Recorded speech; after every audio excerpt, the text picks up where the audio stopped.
shut up somehow. Oh yes, my Straight Dog family, when you hear that theme song, you know now it's time for another edition of Straight Talk, and time for me to bid you a very pleasant evening to all those in St. Kitts and Nevis and throughout the entire Caribbean region.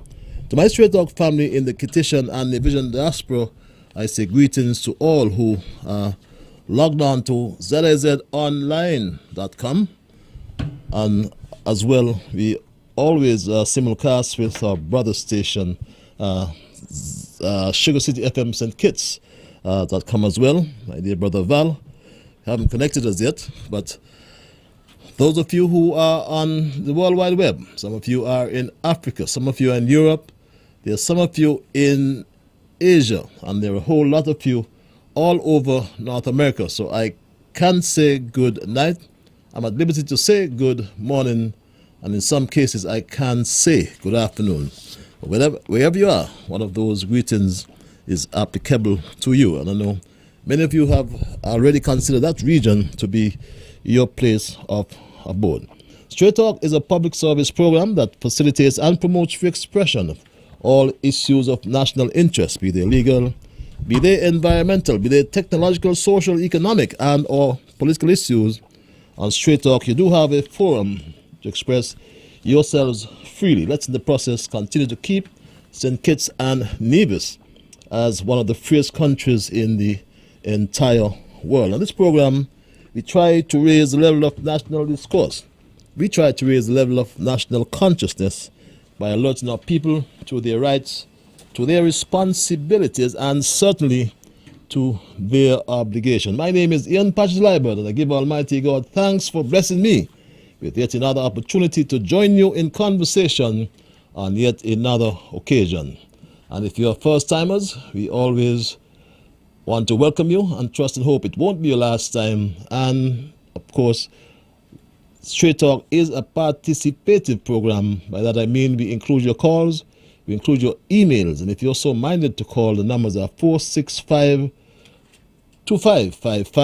and or 718-577-2916. So those of you who like the cloak of anonymity, we give you access via our email platform.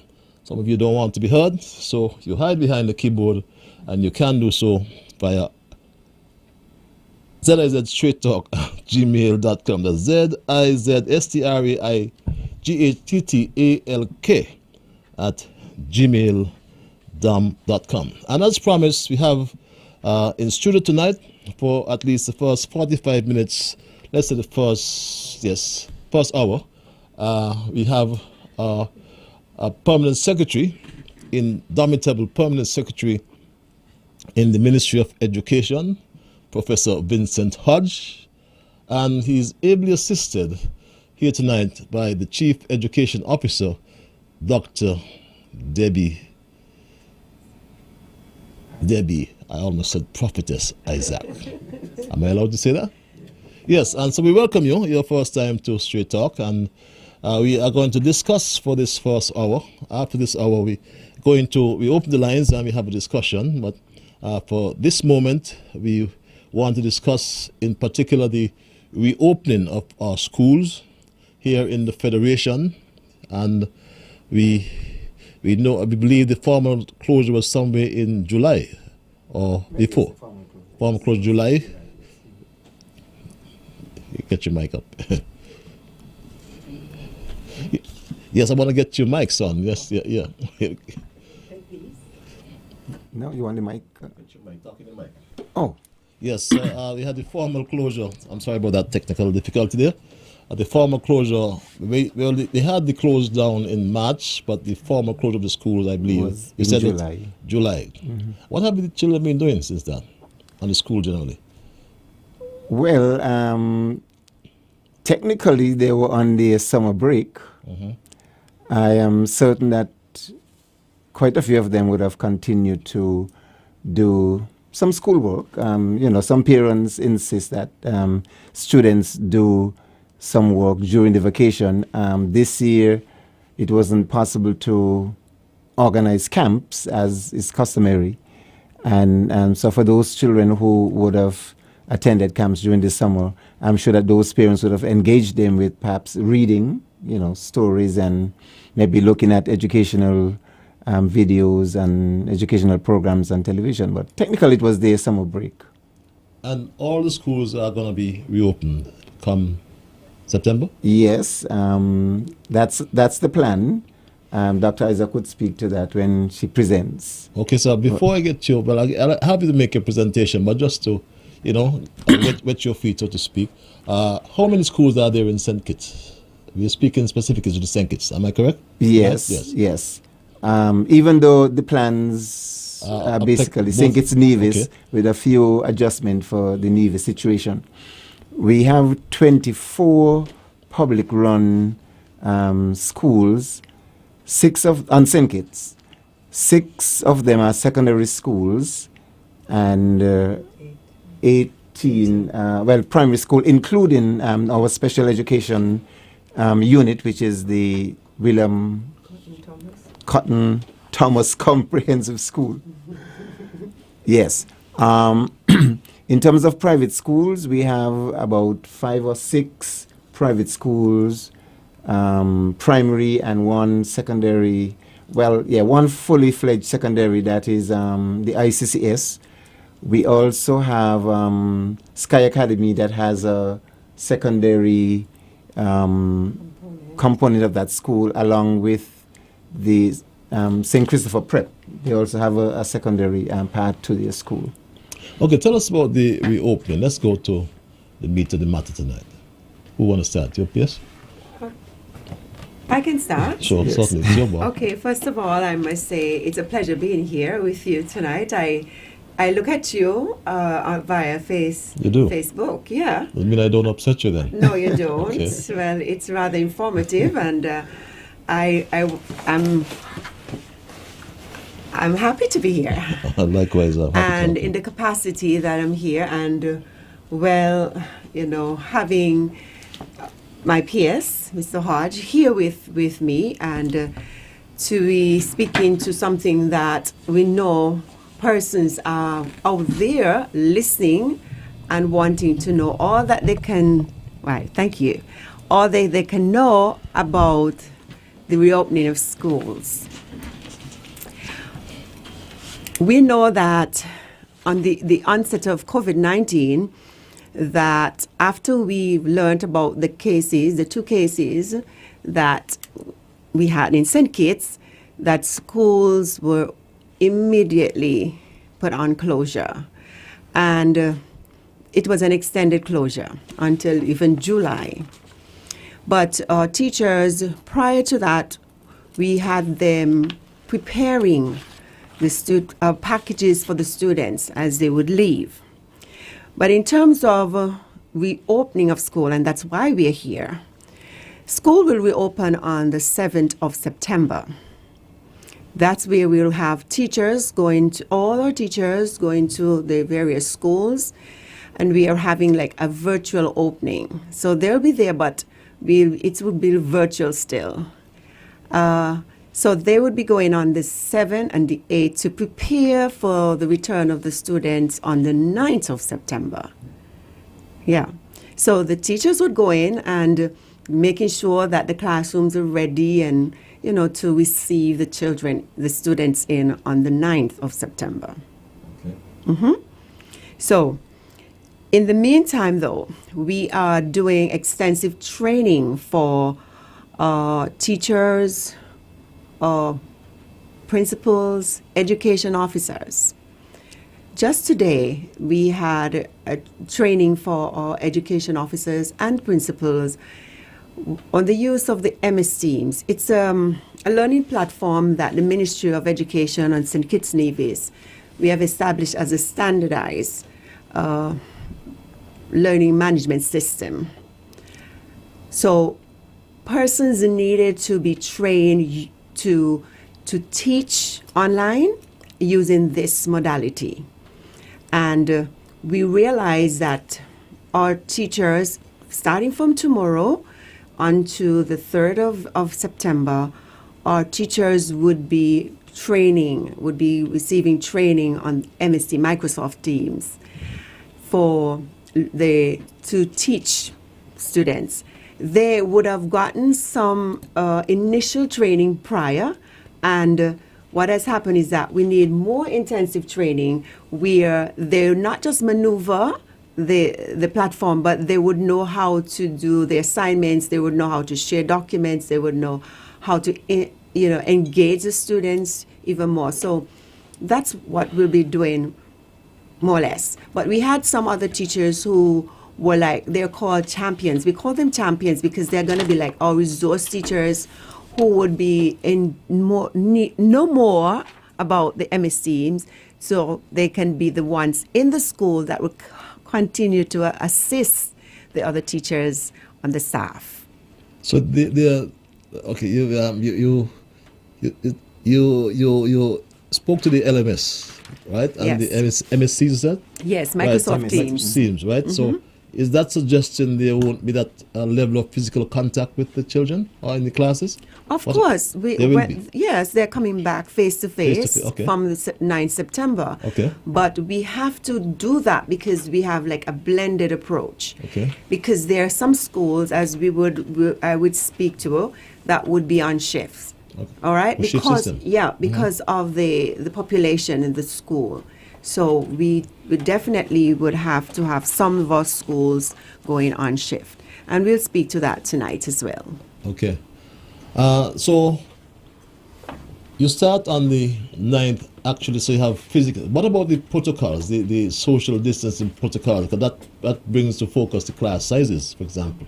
How would that be dealt with? Are there adequate space within the classes? Yes, we have worked on that. We had our maintenance team, they would have gone out and they would have done their measurements.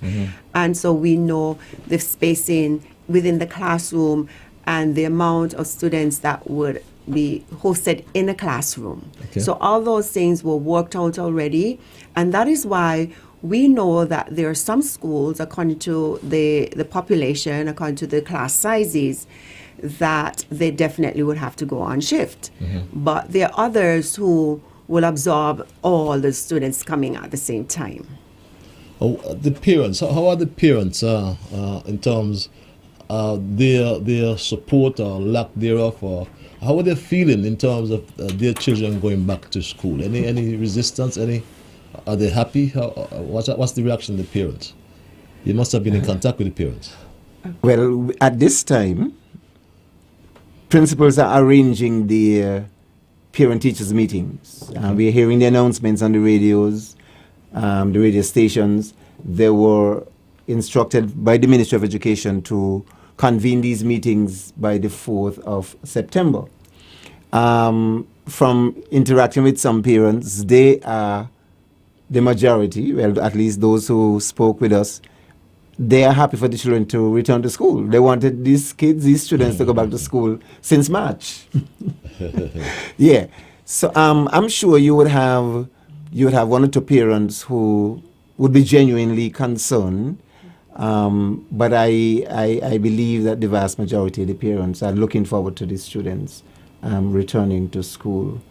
The early childhood centers, at least the government run centers, they are back in operation. And I made a visit to practically most of them, and the students were coming out, the smaller ones were coming out. They actually close tomorrow again because this is their week off when they get the centers ready for September 7th. So as of tomorrow, the preschoolers will be at home, but the teachers would be at the centers to get the centers ready again.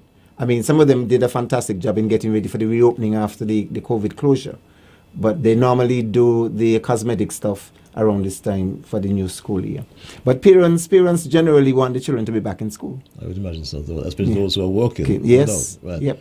Now, I'm going to backtrack a little bit, so lest we don't be considered as being insular, because I know you speak to St. Kitts, but earlier you did in fact say that the policy direction in terms of going back would impact Nevis as well. Anything you want to say on that? Number of schools there would be impacted and so on? Yes. As a matter of fact, just this morning I had a conversation with one of the officials from Nevis, They have about 8 primary schools and 2 main government-run secondary schools. I think there could be at least another 2, the International School of Nevis.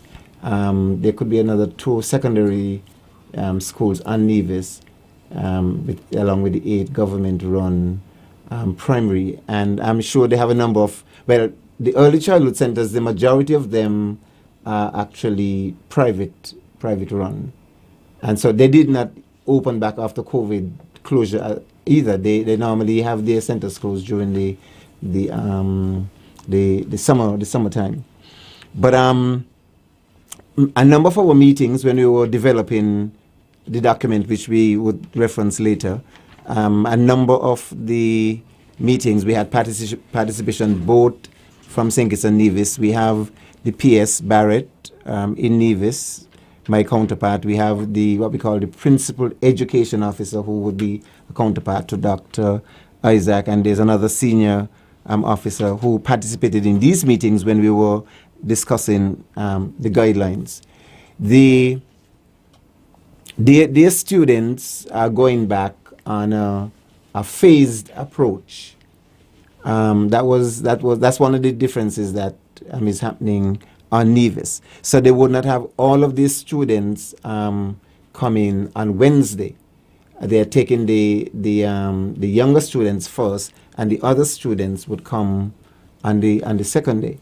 Now down here, we're not really doing a phased approach, but we are saying that all of our kindergarten, grade 1, grade 2 students would be coming in full time as of Wednesday.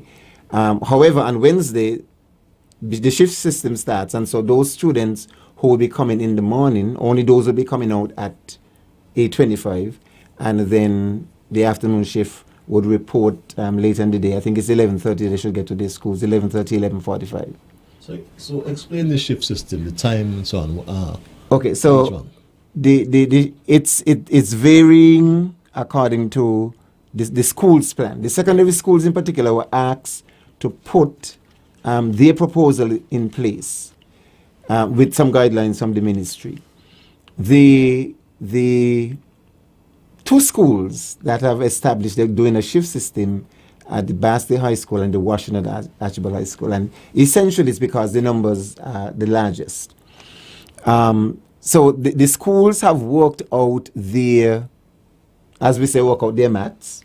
They're still working it out, and so when the parents meet with them, when they have their parent-teachers meeting, they would give them the intricate details of the plan. Essentially, if I could say that Washington Archibald High School is anticipating have all of these students in at least for a half day. So some would come in the morning, some would come in the afternoon. In terms of Basti High School, they are doing the blended approach, where some students would be there face-to-face and others would be on platform, and this would alternate daily. So that's 8 to 12 and 1 to 4, how's it? Well, some of the schools are looking at doing 8 o'clock start, because they want to make sure that the students get a balanced, equal amount of instruction. So some of the secondary schools are looking at an 8 o'clock start. This has to be discussed further and get buy-in from teachers and so on. But we are saying that teachers could be expected to report for 8 o'clock. The primary schools, we are planning to keep the regular time for the primary schools. Yeah. Now, in terms of reopening of schools, it must have had some time, and the ministry must have had some time to reshape, if I can say, the education policy broadly. I'm speaking, especially in the context of COVID. What are some of the changes, if there are any at all, we can look forward to in terms of rethinking the education policy, if that has been considered? Well, certainly, we have to prepare, equip our teachers and students for online instruction. The chief alluded to it. We have issued on SYNCITS some 1,200 devices to students, and on Nevis 600. On SYNCITS, the last report I got, and I think it would be more by now, we were able to connect 200 homes with internet, Wi-Fi and so on, so that children can get onto their devices. We actually just got in 400 laptop computers to be shared between SYNCITS and Nevis for teachers. And so we definitely have to think in terms of an online modality. And that is why the training is being done. Because in event that when our borders open up and we have active cases, we may not make a decision to close schools, but we might have to coexist while there are active cases of COVID on the island.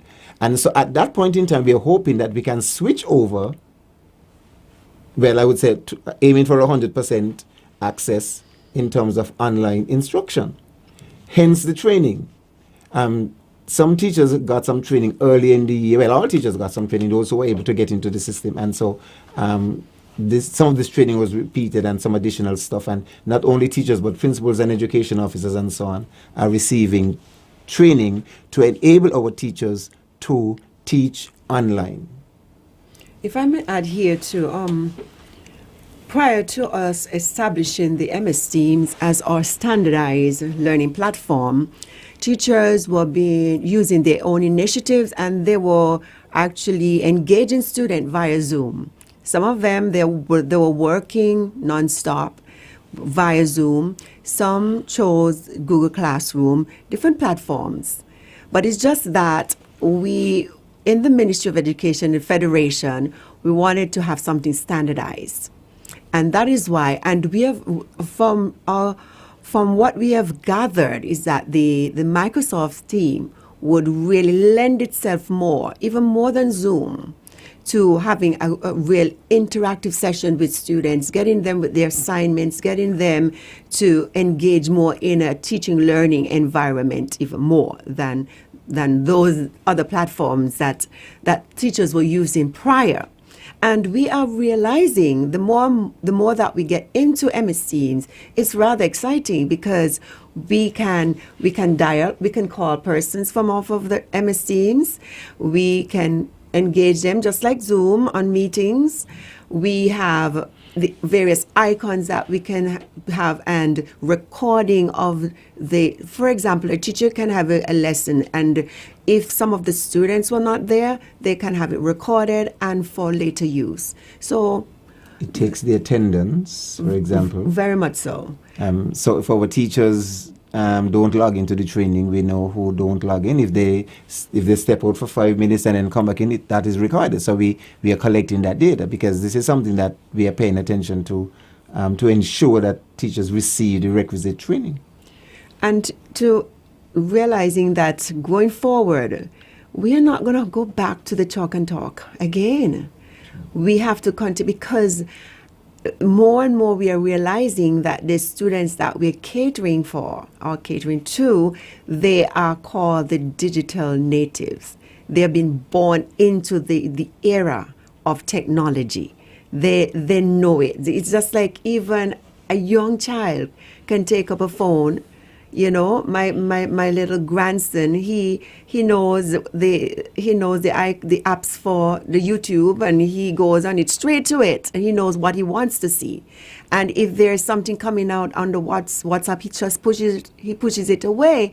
And you didn't have to teach them; he did just know it. And so our students, they're going to be bored if we go backwards. Mm-hmm. They want us to go forward, and that is why those persons who are survivors, they call them called digital survivors, they would have to just try and get it in. And that is why the training is necessary into the online So platforms. Dr. Debbie, I can say Dr. Debbie, right? Yes, Say Debbie, right? yes, you you can may. say Patches too. If you're Okay, sure. no problem. So you give me a sense here that our children or people, but let's say the children, because we're speaking to schools, won't be in the IT on the class any longer. If they're not going to go They into would not be.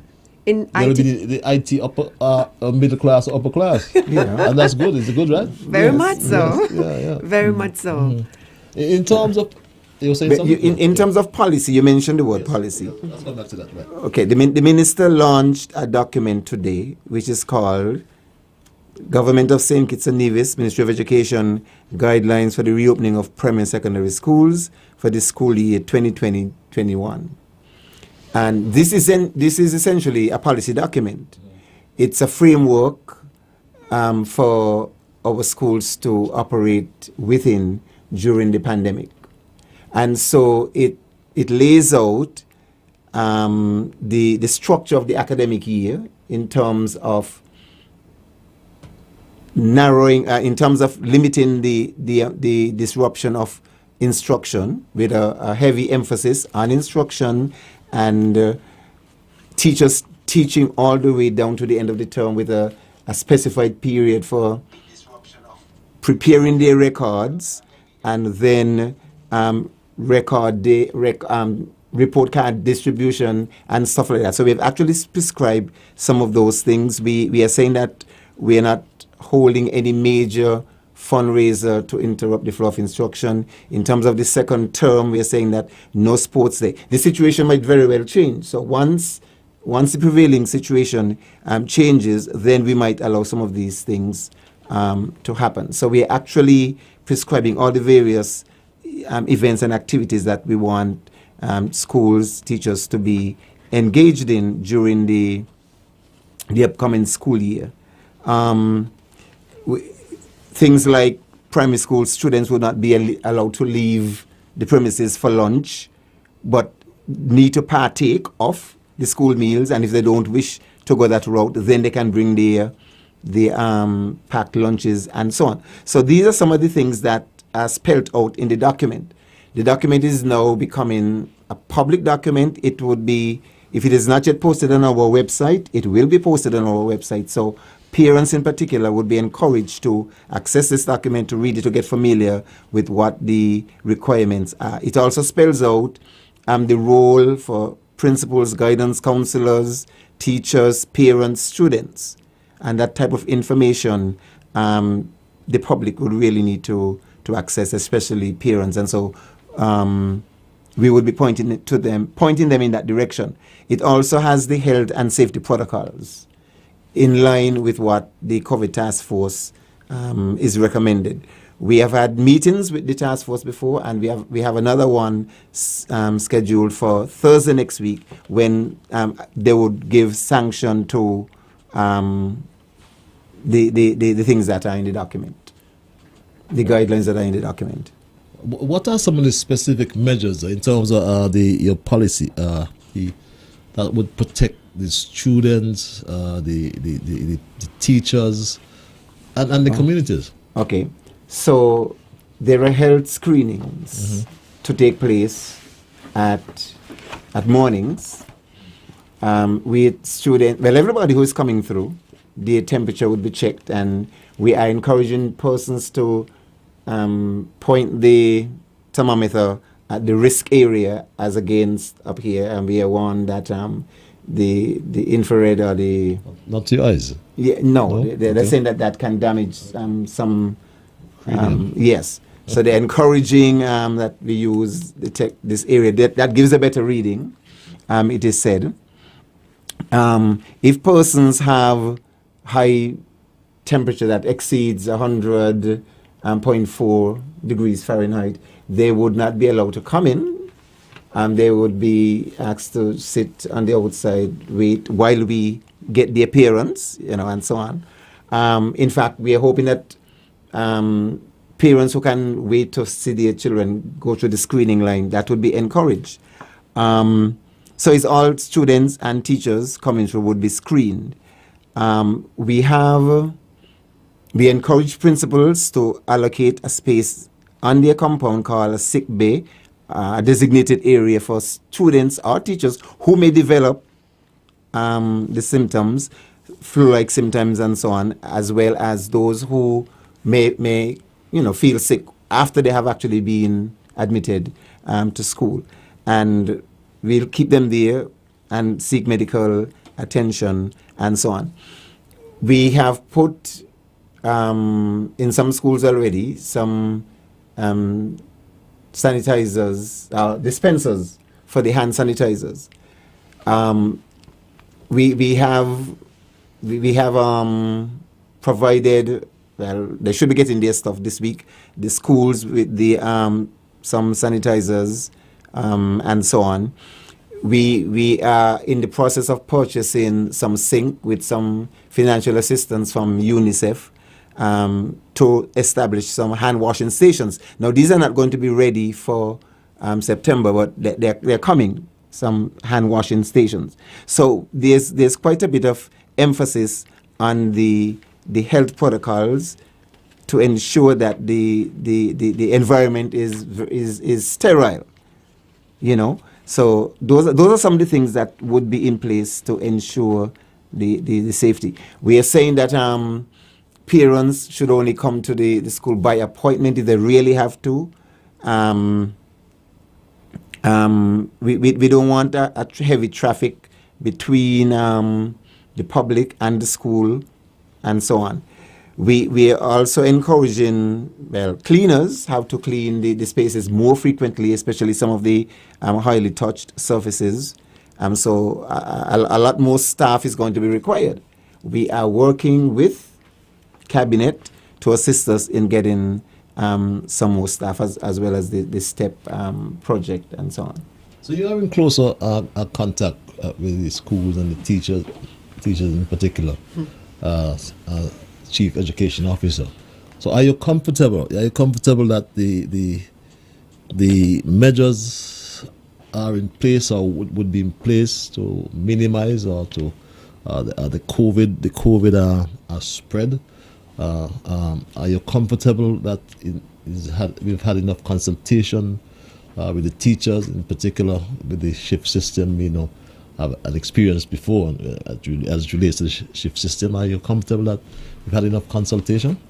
Okay, to speak to that, first of all, earlier when we were preparing the fifth formers to come back to the schools to prepare for CXC, we did a thorough cleaning of those high schools, I should say, and they had to be compliant to what the National Task Force required in terms of health and the health regulations and protocols. And suffice it to say that they all passed the test. So I went around with the team and I looked on to see for myself. I saw how the schools had signage so students can see clearly where to sanitize their hands, the reminders to wear their mask. For physical distancing, the marks were on the floors and the spacing inside with the desk and so forth. And I felt rather great. However, we know that the bulk of children will be coming back in, and we are still in the process of making sure that they will be compliant ready. And in our guidelines to the back, there is a checklist that the principals would have to follow and their management team and their staff to help to bring the school to the state of readiness. And wherever the Ministry of Education would come in to help in terms of make supplies, we've also asked the schools to use some of their funds as well to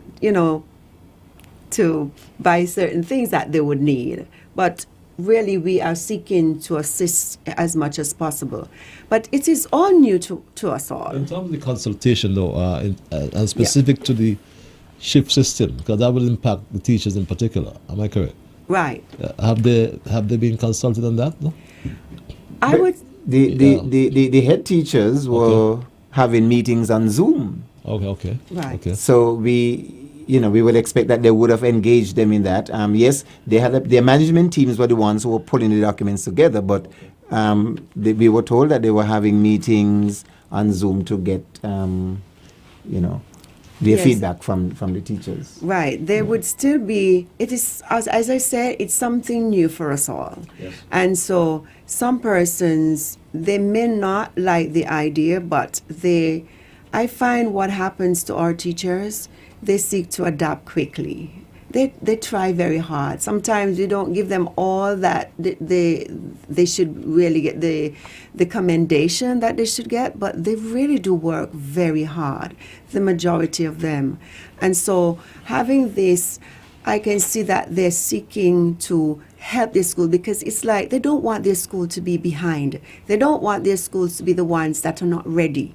And so they seek to work with it. As much as they may say, we don't know what it's going to be like, but we are going to try. And that's what I find they do quite a bit. Now, so we have a unit in our office called the project unit. And that unit was tasked with going around to the schools to measure the square footage of all the classrooms. And then they use that information to plug into the system with a formula that would tell us the number of children per room based on the square footage using that formula. So each school was actually given that information, the room, the square footage, and the number of persons in there. So teachers would appreciate the fact that if you have 30 students in your homeroom, your class, and the space allows for 15, then that you'll have to split your class, and as a result, you'll have to go on a shift system. Now, in the primary school, the four of them that would do the shift system, and actually one of them is now thinking that they might be able to have all their students there, going forward. But it's the same teacher who would have to do both shifts, but it's 2.5 hours, perhaps 3 in the morning, and the same amount in the afternoon. So we are not even working 8 hours yet. So even if you're teaching the same thing to your students, the morning shift, the morning students, and the afternoon students, is actually the same content. So you have prepared once for the day. You don't have to prepare a different set of lessons. Now, in conversation at one of our meetings, persons actually share the experience of when they have to teach the same lesson to 2 or 3 different groups of students. They think that the group that comes in last gets the best instruction because you have gone through this already. You see where the weaknesses are, and they find that the last batch of students actually gets the best of the instruction. Okay, here's what. There's no straight talk without participation from the audience. And you have about 15-17 more minutes with us. So I can give you the last 7 minutes for your wrap-up. We can take some questions. Certainly. So I'll open the lines. I'll open the lines now if it's okay with you. And callers, I always like to implore you to respect others, and of course to achieve that you must first respect yourselves. Let us try to be fair to all concerned. Let us try to build goodwill and better friendships. Let us try to ensure that the things you say and or do will be beneficial to all concerned. And in the process, in all we say and do, let us strive to build a kinder, gentler St. Kitts and Nevis. With that said, at 17 before 9 o'clock, if you just join us, we have Vincent Hodge. I call him Professor Vincent Hodge, who is the Permanent Secretary in the Ministry of Education, and Chief Education Officer, Dr. Debbie Isaac, Prophetess Debbie Isaac. We go to the lines. I'll call you live. Good night, Mr. Liburd. Good night, sir. Good night, teacher Debbie and Mr. Hodge. Now, night. one question I have. How about the vendors them who selling outside the school? Earlier you mentioned and said that the students them, they will be inside, chewing lunch, but you got some vendors for the life stuff they sell for a living. So we're supposed to bring in the vendors them, maybe me say bring in all, but the protocol and so have your hand sanitizer, your alcohol and so for the vendors. I hear anything about the vendors. That's one question I have for the night. Thank you, everybody. Have a blessed night. Thank you for your intervention. Caller, you live. Are you there, caller? Hello, good evening. Yeah, could you turn your equipment or your radio down, please, and just listen to your telephone? You're getting a terrible feedback here. Okay, good evening. Could you turn your radio down, my dear, please? I want the whole world to hear you. Yes, good evening. Good evening, my dear. Yeah, good evening again. Yes, good evening. To the panel. Yeah, when these children now, they got break and so we during the day. But and if the teachers them, how are you doing the school virtual now, right? I think I supposed to got a plan like the teachers them don't leave the premises as to mingle with the public. Okay, I got your question, my dear. Thanks a lot. We'll get a response for you. You want to address those two questions before we go back to the lines? Okay. In terms of the vendors, we have discussed this, especially with our secondary school, where you have more the older children. We have discussed where they can bring in their usual vendors, the ones that they know that they normally have there around the school, but they would have to train and screen them so that they can observe the protocols that would be in place. So once they get inside, just the usual ones, not going to be all others that will come now, but the usual vendors. But they have to go to a training and they have to go to the screening, the health protocol, and they will have to remain there. So that's what we do. But with the children, though, as we've stated, they would not be going outside in the primary school. They would have to bring their break, and when they are leaving, that's when they would, if they need anything from the vendors. Plus, for those primary school students who would be on shift and they would be leaving as well to go home and they need to buy anything, that's what they can do. But we are training, we would have to train our children, and the 3 W's would be wear your mask, wash your hands, and watch your distance. So those 3 things that we have to keep inculcating into our little ones there, so that they would know that even if they go to the vendors, that they need to keep these things in mind. But yes, we understand. I know persons are wondering what we're going to do about vendors. And so we thought about that, but we have to be still so careful. Mr. Hodge, you want to speak to something more? On the vendors, that was one of the areas that we would be discussing in greater detail with the task force on Thursday. Okay. When you did the briefing yesterday, we intimated that that's an area we need to have more conversation on. We did discuss it initially, but we will bring it up again with the task force on Thursday. In terms of the break, though, the students, they would have like a staggered break. The schools would do it differently. So what we're seeking to do with the break session is that children within the same grouping would go on a short break.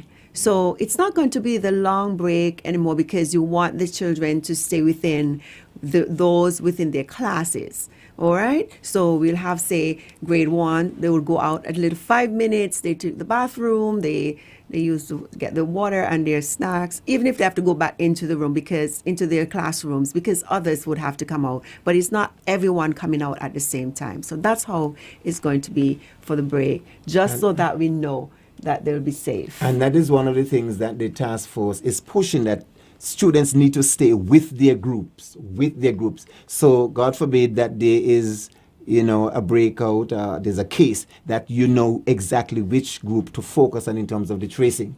There, and Dr. Laws has actually sent me some information from, I think it's the WHO on that particular, encouraging children to stay as a group. And that's something we'll have to stress. The person talk about the virtual instruction, I get my sense of what she's saying is that the teachers should not be coming out to interact with the public or something like that. The plan is to really have teachers come to the schools and instruct from there. Your students might be home, but you are at your school instructing from there. Especially for those teachers who would not have devices at their disposal or internet access at their homes, they come to the school and they manage their class from there. As a matter of fact, that's the model that is being used in Antigua for the virtual learning. Okay, we go back to the lines. Caller, you're live. Hello, caller. Hi, good evening. Good evening. Dear. My question is, when will those teachers who did in the pre-service training know whether they will be selected or not? Okay, we'll take this other call and get back to that. Yes, caller, you're live. Hello, caller. Good night to the Honorable Ian Pattis Liburd. Good night. Good night, Mr. Politics. Sorry. And good night to Mr. Hodge there. And you, the lady there? Dr. Isaac. Dr. Isaac. Yes. Good evening. Good night. Good evening. Yeah, I hear listening to you all, and you are always so good to inform and educate the nation to what's going on after the soon to be the opening of school. Now, my little question to you all. Now, I work at the Dr. William Cannon School by the special ed, right? The Cotton Thomas Comprehensive. And I know those children, the Dr. William Cannon children especially. We got a guy there, just on the road there, boy. I think what would they call it, boy? Just to the west, just to the east. Dr. William Cannon, Rastaman does do his chicken and chips, he do his burgers, and he do any vendors them go there. Just about a couple of steps from the school. And then you got one on Wigley Avenue. They do his chicken and chips too. And the vendors, the children, them go there and buy the chicken and chips or whatsoever at lunchtime. I want to ask if the security them at the school, because these people got to make a living too, because they depend on the children them too, to buy. I want to know the security at the school. The children can't make the order, and the security at the school go and pick up the things and put them. Okay, I'll get That's my question. Okay. So I want to respond to those two questions then before we go back to the lines. Anyone? There was a question about those persons who did the pre-service. Okay, for those who did the pre-service, because of what has transpired due to COVID-19, many of our teachers who were supposed to go on study leave, they are now saying that they will not be able to go. Some of them would be engaged on online learning, and so they have to stay, and we have to cater for them. Also, we have to make sure that those teachers who are returning from CFBC, that we have to make sure that we redeploy them. And those from universities. And those who are coming back from university. After all those, then we know for sure who will we engage. For this year, it's not going to be many persons that will be engaging as of now. But we will eventually would have to speak to or send the information out to those who would not be able to be employed, that at this time that we are unable to do so. So you'll be getting some information about that. Okay, second question, the security. That is something that I would want to raise with the task force on Thursday. It's sure. it's a good point, Mr. That's politics or culture. Which one that is? Politics, Mr. Mr. Politics. Politics, It's a good point. We would raise it with the task force, and then we can also engage the school on that. As I know for now that the Cotton Thomas Comprehensive, they would be on a shift system as well, yes. Mm-hmm. and the students there they use the school meal. Those who take the school meals, but some of them would be leaving early. At least 11:30 thereabout. So it would not be the same like they normally would be there for a long time, and as a result, they may not need to eat their lunch there. But as we have said, that we could look into that further. Well, for those, lunch would be provided for all of the students in the primary school who have the school meals. Those in the morning shift would have their lunch before they go home, and those in the afternoon shift, when they arrive, they would have their lunch before their classes start for the afternoon. The school meals, government put a lot of money into the school meals. The school meals are nutritious, and we would really like to encourage more of our parents at the primary level to get the children eating these nutritious lunch rather than coming off their school premises and walking the streets. I drive through Bass Day sometimes during the lunch hour, coming from a meeting, going to a meeting, and I would see a number of school children walking on the road, primary school children, during the lunch hour.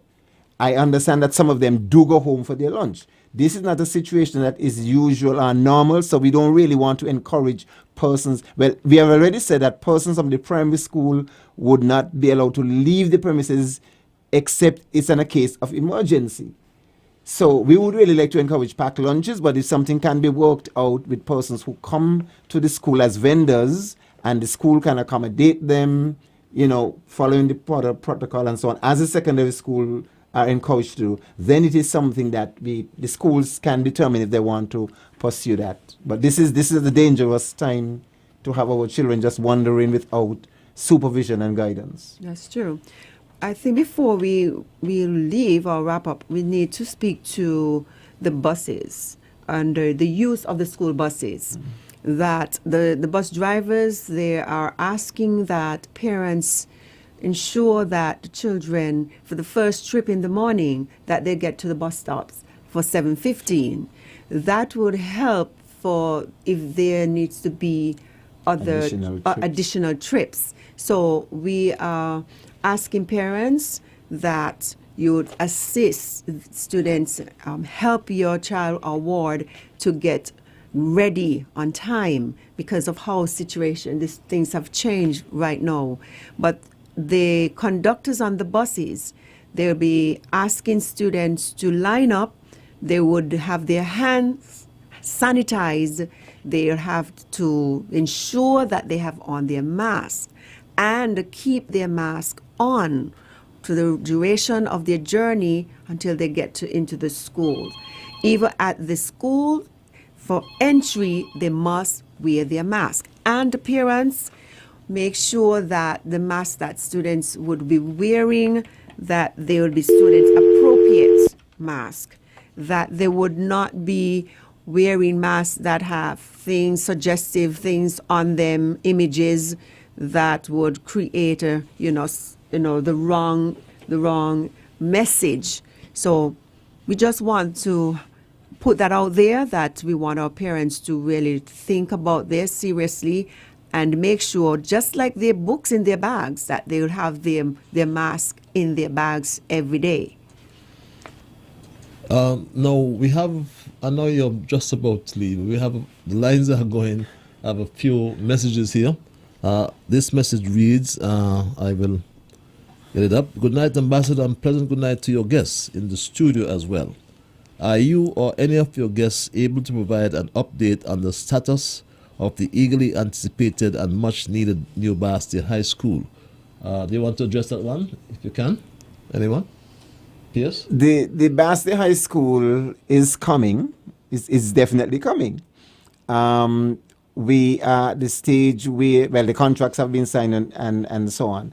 And so we are just waiting on one or two final pieces of the process to be completed. But there's no mistake about it. The Bastia High School is coming. Yes, It's coming. Let's coming. go back to the lines. Okay, Mr. Caller. This other message here is Mr. Hard, social media is saying that soon there's going to be a new permanent secretary in the Ministry of Education. Can you shed some light on this? Is that being facetious?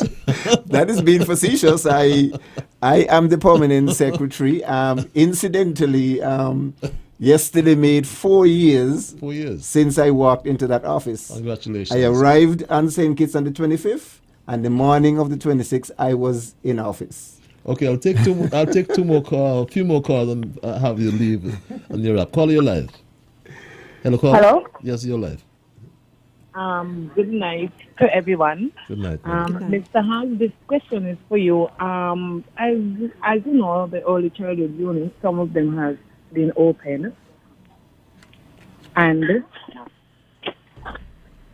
they said that the children cannot have on the fan. So I was wondering if you can look into that for me, please, because it's very hectic for us, the teachers, and also the children.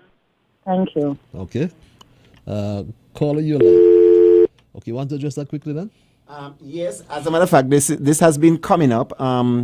The task force encouraging open spaces with open windows so that the fresh air can pass through. Even with the buses, they are saying that the buses should have the windows open and so on.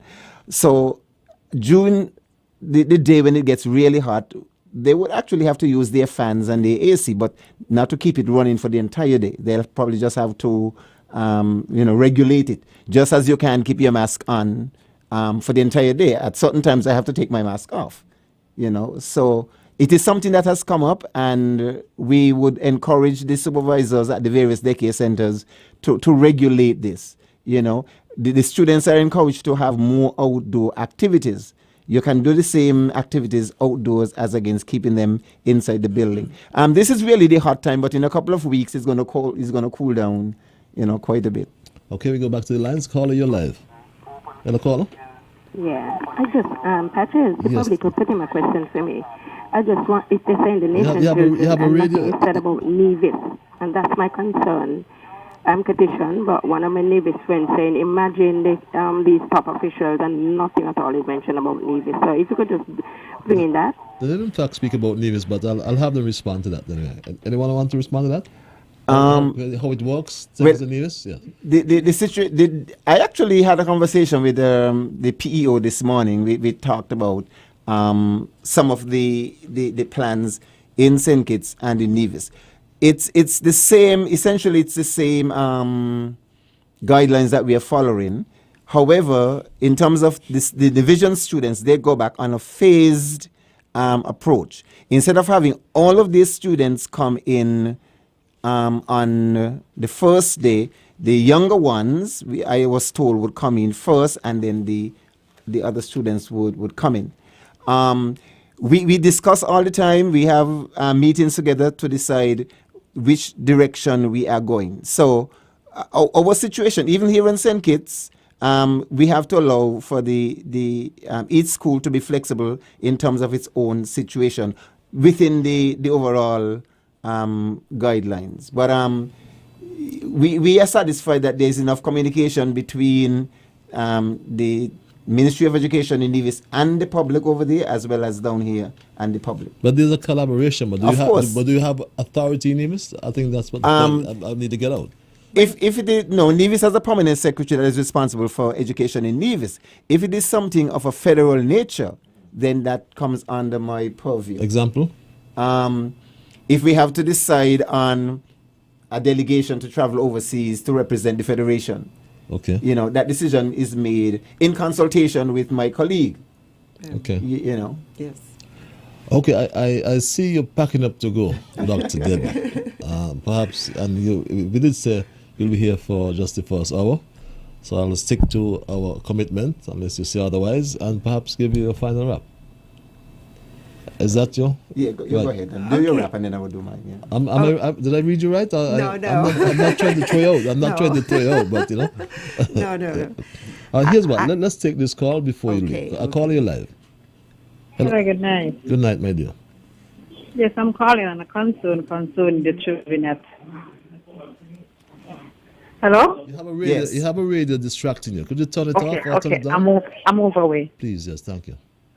I'm calling on a concern concerning the children at the Irishtown Primary School. There was a grade 6 teacher was supposed to be transferred to the school from grade 5 to grade 6. And all of a sudden she said today that they decided to move her. So I want to know why it wasn't taken into consideration about the children, how they will feel about that move. Because the children are already accustomed to that teacher. So it will be kind of hard now for them have to go and get accustomed to a next teacher at grade 6 level. Okay. I don't think that's being fair. Okay, I'll have them respond, maybe.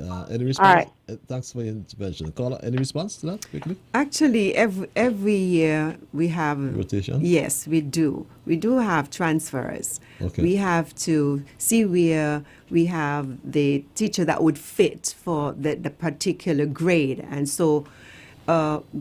Irishtown is not the only school that would be impacted with a teacher having to be moved, but we seek in every way to make sure that there's a balance, that we will have the teacher in Irishtown as well as Tonga Clark that would be there for the children for that grade level.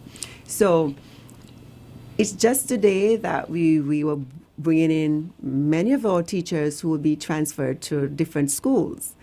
Amazingly, I say 99% of them were like, okay, they would open to the change and they would do their best where they are sent, because it's like change is inevitable. And a lot of times when you are put into another school, you just realize that really this change was really the best for me. And so that's what we do. It's not that we've been deliberate in moving persons around, but it is just something that happens each school year, that we have teachers being moved and transferred. Okay, in your wrap for me, there's a message this caller says he can't get in his question, but he speaks to the nurseries, have asked for parents only to bring in children, but mindful we have a lot of factory workers. Is there any dialogue with the factories? Well, the private sector, the Chamber of Industry and Commerce, we haven't spoken to them directly, but we have said in forums that they are encouraged to work along with parents. For example, if we are saying that if a child develops the symptoms and so on, the respiratory symptoms, that we are giving parents an hour to get to the school. And that is going to be dependent on the employers. So we would hope that employers would work with the parents, with us, to give parents the flexibility to respond to these situations. Some parents would have to move earlier. That probably might sound easy, but they have to move earlier. We have had prior to COVID, a bus would stop and they would hand children out to the guard or somebody nearby to take the children into the early childhood centers. And so now that is no longer allowed. Parents have to get off of the bus and take children in. So they will have to get to the centers earlier to facilitate the process. I was happy to hear that children are encouraged to get to the bus stops for their school buses at 7:15. We have to teach our young people to be on time, to be punctual. That is one of my things that I get upset all the time. Lateness is something that I hate with a vengeance. And I'm saying that when I was principal at Sandypon High School, at 7:30 at mornings, children from DAP and Parsons arrive at the school. And Ruben, the bus driver, could attest to that. Now, children are not getting up early enough to get to school for that time. So with the COVID, the buses will have to make extra trips because they can't load up the buses. And so children really have to get to the bus stop by 7:15 so the buses can take off and make the necessary number of trips. Okay, in your wrap, Professor Hodge, you mentioned earlier about the number of devices. I think, if I recall, you said 1,200 and 600. But is with your school population, though, 1,200 adequate? No, absolutely. But you know what? That was the information that was yielded by a survey that was done. Mm-hmm. The survey actually turned out that it was not properly done by the schools. It was the time when teachers were back and forth, and some of them didn't pay the kind of attention to it. Plus, some of them indicated that they had a device, meaning their smartphones. Mm. And so since then, we have actually collected, we continue to have the schools sending updated information as to who really are in need of devices. And so we have to come back to it. We have already discussed this with the minister, that we have to procure more devices for teachers and for students. As a matter of fact, one of the plans of our new Minister of Education is, during his tenure, is to have a laptop in the hand of every teacher. In our schools. One other mention as well on my Facebook message here. You mentioned the logging off and logging on, and you would know whether a teacher left or not. Yes. But the view is that a teacher can leave without logging off. That is true. But we have education officers sitting in these meetings to make sure that the attendance is accurate. Okay, you're up then. You're up. Who's got first? Yeah. Okay. I wanted to thank you at the beginning for hosting us this evening. We know that Straight Talk is widely listened to across the globe. I am an ardent listener. I never called in, but I'm an ardent listener. And I want to take this opportunity to thank you for having us, because we believe that through this program, many more persons would hear us. I also want to congratulate you on your new ambassadorial appointment, and to thank you for the job that you did as a Minister of Public Infrastructure. I think that you were just phenomenal. I'm humbled, Professor. Well, I want to thank you too for having us.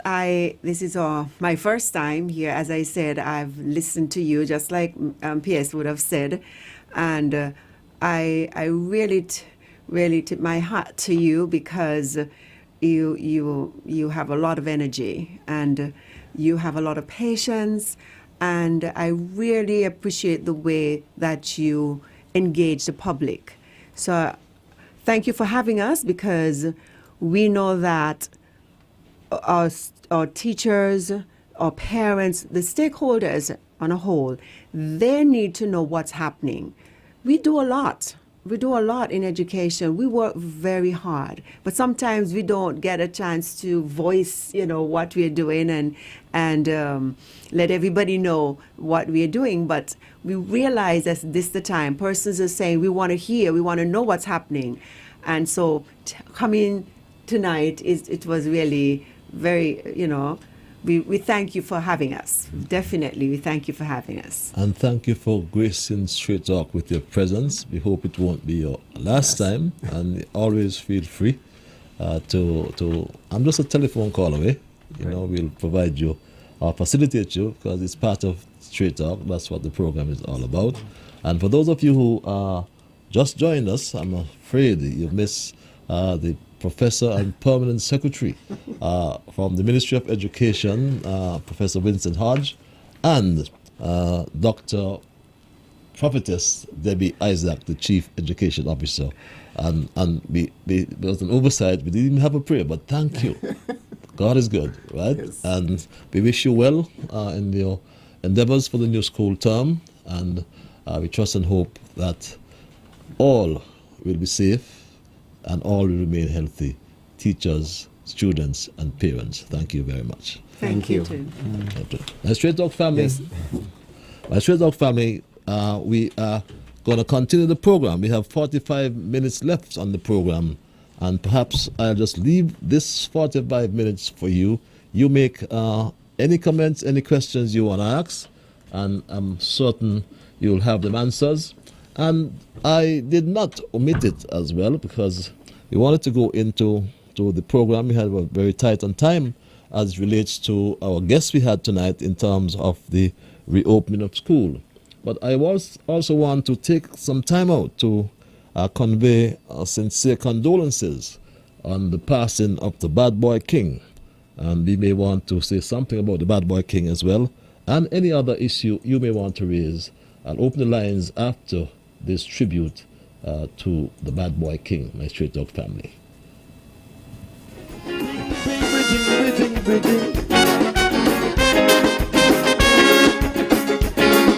The country asks for a leader, not a ruler or dictator. And I'm alone in Buchanan to show the people more love and respect. Lead them out of the wilderness, not the power of wickedness. Right in the war, we don't see sign. If we don't resign, I will never go war. About my church challenge of France, Manchester, tumbling up in the grave. The way the tyrant have misbehaved. The writing on the wall, the Godfather of a ball. That is all. I wanna crawl, I wanna crawl. Motto, motto. Bidding, bidding, bidding, bidding, bidding, bidding, bidding, bidding, bidding.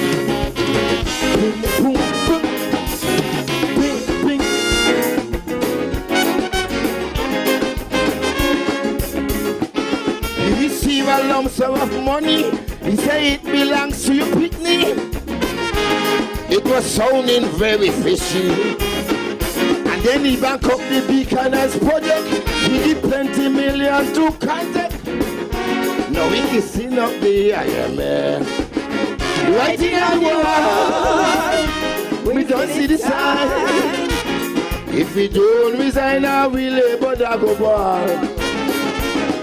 People they can't stand the pressure. Too much taxes all over. Why?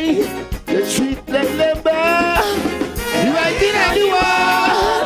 The Godfather of poor. I wanna fall. I wanna crawl. I wanna crawl. Who will? Mother. Yes, that's the Bad Boy King. We wish him, his family, I should say, the best, and just to let them know that death is a process, and we all mourn his loss. You know, last night at about 8:20, I received a WhatsApp from a friend, someone whom I know very well, and I quote, it said, "What have you done, Douglas Watley? He really taking out his text on you tonight," read the WhatsApp. And my immediate response was, "Empty vessels make the most noise." The WhatsApp conversation ended like this: "Lol, my sentiments," as was the response. And about 20 or 30 minutes thereafter, I received 2 telephone calls back to back to inquire if I was listening to Douglas Watley. And out of curiosity, after the second call, I tuned in to Douglas's radio station. And when I listened to the host, my first reaction was Douglas Watley sounded like he was snorting or smoking cocaine. And he reminded me of his own words some time ago when he actually said this, my Straight Dog family. Prime Minister who bankrupted the country and then sold our passport, our property all over the world, and then take the money and do what he wants with it. He is giving away the money left, right, and center. $50,000 a pop to bribe a few people just because election is coming. You, the people, are suffering, and this man is spending our money like a crackhead. I guarantee the man head ain't good. So we have to put sane people in government. Yes, and he was talking about his now new friend again, or his back on board friend, Denzel Douglas. And if I said to myself when I listened to Watley, if Douglas Watley is not snorting cocaine, he's probably suffering from post-traumatic stress disorder, PTSD. Because the next time I want Douglas Watley to explain his attempted $53,000 a pop he tried to pimp the National Housing Corporation. And my grandmother always said that where you find a liar, you find a thief. And I suggest that Douglas Watley is a liar. And the next time he comes to the airwaves, he must tell us if he tried to thief the National Housing Corporation's money. Because his baseless attack on my performance as minister cannot remove my footprint thus far, and with respect to transformation and infrastructure development in the country. But that's enough about the non-entity Douglas Watley, who brings to mind the old adage, that old saying, and I quote, "When the Lord starts blessing, the devil starts messing." What I mean to say, Douglas Watley always talks mess. Or rather, he talking shh. I cannot use that word as it's vulgar and borders on profanity. It refers to fecal matter, as some would say it means to defecate, or others would say that his mouth got diarrhea. Suffice to say, Douglas Watley, you are talking about that which you do not know. So on your next program, talk about your attempted rape of the government treasury of $108,000. Straight talk always have the facts. And we're not going to hide. You're not going to hide. We'll expose them. And we'll ask you the question as well. Did you also steal, extract, or exact $53,000 from the National Housing Corporation? Your response will determine any further discussion. In the meantime, though, I pray to the Lord for his continuing blessing and leave you to the devil, Douglas Watley, for you to continue messing. Remember, the lines are open, my Straight Dog family. It's an open line. That's just a comment I had to interject just now. And you can raise any issue you so desire to raise, any question you want to ask. There's a message just comes in about, came a bit too late, Lady Clark, or Brother Clark, if it is a woman. I would like to know why a rule was enforced for toddlers boys to cut their hair, and why only locks are allowed. Reads this. This other message reads, as I await your calls, my Straight Dog family. Ambassador Liburd, a pleasant good evening to you. I listened to your show, and tonight I felt I had to say my piece. The Four Seasons is an international consortium with highly qualified people who know politics and business, and kudos to the head of the Four Seasons in Nevis. She invited the Prime Minister and the Federal Minister of Trade to a meeting, and the leader of the NIA, Federal Trump's NIA, PM Trump's sheriff, Brantley, had number 8 gone Labour's way, would have sided with Douglas to take PM off the Federation and Premier of Nevis. Ambassador, his stool would not have stunk. He would have been the most powerful person alive in the Federation. It was not to be so. I come now to short people. Ambassador, this Harvard outlaw is attempting to disrespect you, not to mention of the former Minister of Scasper. But don't worry, let him try what he attempted at the Marriott with Scasper. Jail in it, good night. The light at the end of the tunnel is getting brighter. Extend my warm greetings to the Prime Minister for me, and you keep on keeping on. Read this email. At 9:22, we go back to the lines. Caller, you live. Hello, caller. Greetings, my dear brother. Greetings. How art thou? good beloved. All is well? Peaceful. I'm peaceful. Yourself? All right. Well, first, brother, let me just say my condolences go to the family of King Ayatollah. You know?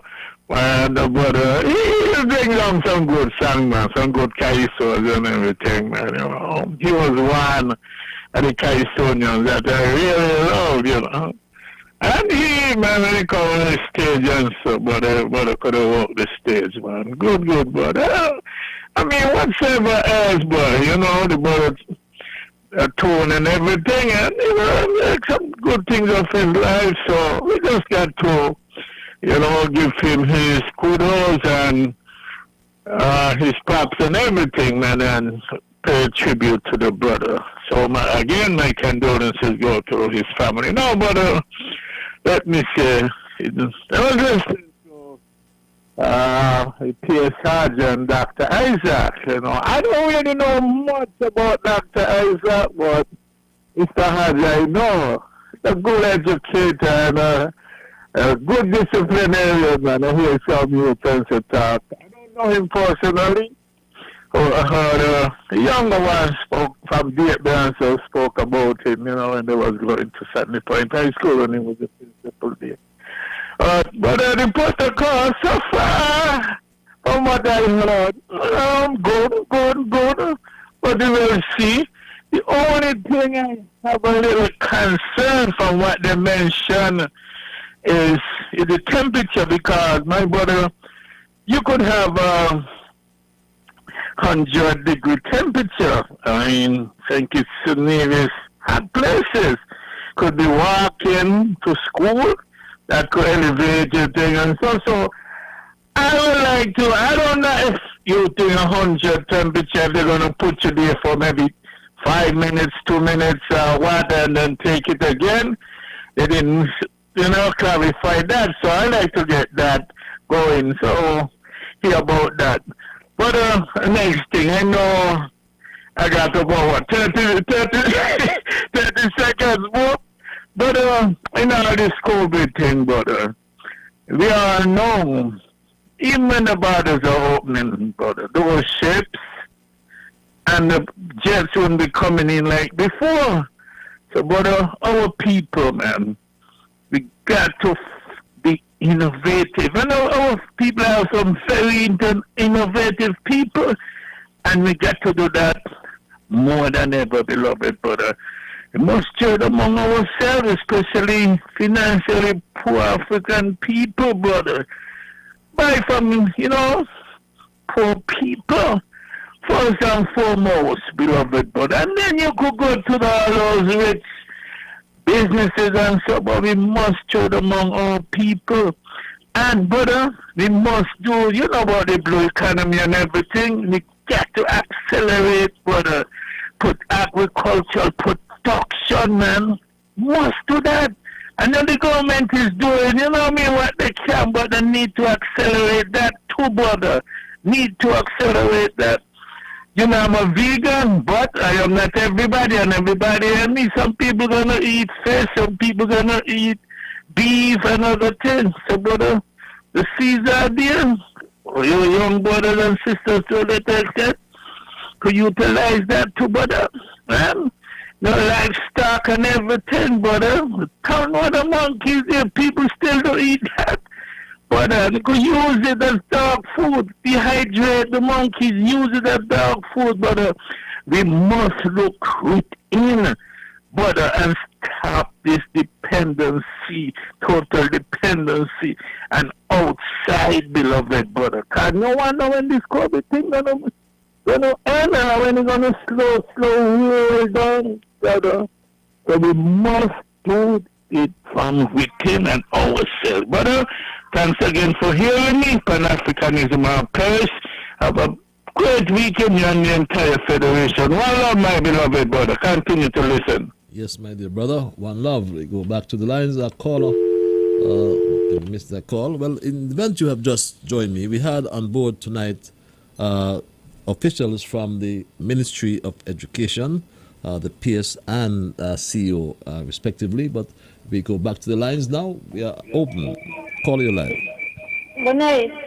Could you just turn your equipment or your radio down, please, or off? Yeah, good night. Good night, my dear. Yeah. Remember they said they're going to be testing the children, and some children will be walking, going to school. So imagine if this sun hot and the children got to walk to go a distance, and they test them and they feel the temperature too high. What do we do with them children there? Well, that's a very good question. But the call, then they're going to have the line too quick. Much more question or answer. And my call Nola's going out to King, the bad boy, King Ayatollah. Okay. Yeah, Thanks. good night. Thanks for your input. Well, we actually agreed for the first hour, so I couldn't really force them to be here. But I understand you. I'm hoping to get them back sometime. Caller, you live. Hi, a most pleasant good night, the Honorable. Patrick Liburd. Good night, my How dear. you That doing? sounds like my warrior from the east, fellow warrior.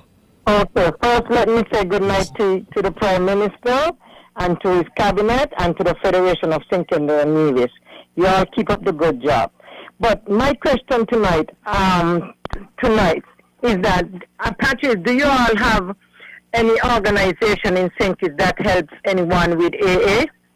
Because presently right now, I'm the older sister to my brother, Ramcat, which is Courtney Chumney, and he's presently right now in the hospital, where he had too much to drink or whatever, and he got into a situation where he went into a wall and was struck, and ambulance took him to the hospital.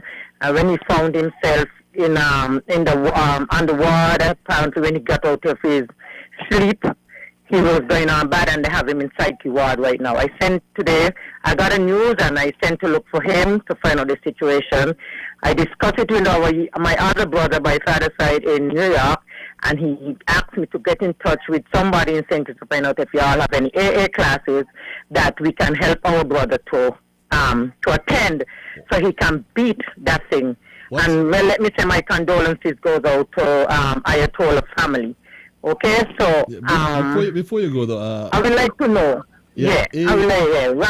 Courtney Chumney, that's my brother, Ramcat. I know Ramcat, my dear brother, Ramcat. Right. But he's in the hospital, and we're willing to help him to kick that habit. Yeah, but I would like to know if you all have any organization that helps them in St. Kitts with that habit, because it's deadly. I mean, you lose your family like that, and I'm very concerned about my brother's health and everything. So my brother in New York want me to find out if we can help him by attending a AA class and what, so I will if you need my number, you can go to Virginia's and she will give it to you, and ask Princess, and they will give it to you, and then you can watch me up and let me know. Okay, I appreciate it. You all keep up the good work in the Federation of St. Kitts and Nevis. I love you all. But before you go, are you there?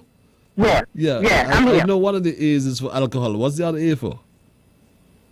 What's the A? Alcohol Anonymous. Oh, okay. People who, okay. Alcohol Anonymous, Okay. People who, are addicted to this thing, they can't break the habit, but they can get help by breaking it, okay? Go to classes and get with other people who does it and hear different versions and help them to kick this habit. It's hard, it's hard, and, I'm willing to get help from my brother.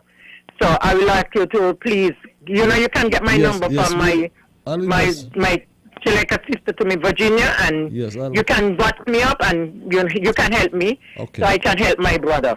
Okay? Got you loud and clear. I'll get the information for you, my dear. Okay, and I'm asking you all to pray for the Virgin Islands, because we are so deep into this corona thing that, it's terrible down here and everything. We have 14 deaths as of today, and we passed 1,000. Wow.